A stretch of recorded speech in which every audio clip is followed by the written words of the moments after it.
कराची से शाहिद हमीद की रिपोर्ट के मुताबिक अंजुमन ताजिरान कबाड़ी वेलफेयर के नुमाइंदगान और ताजिरान के वफद की SSP की माड़ी ऑफिस आमद। ताजिरान ने गुज़िश्ता हफ्ते करोड़ों रुपए मालियत के मसरूका स्क्रैप की रिकवरी पर SSP की माड़ी कैप्टन रे फैज़ान अली का शुक्रिया अदा किया।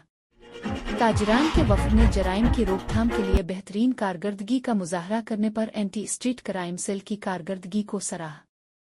ताजिरान ने SSP की माड़ी और incharge anti street crime cell sub inspector Raja Khalid को फूलों और अजरक के तोहफे पेश किए।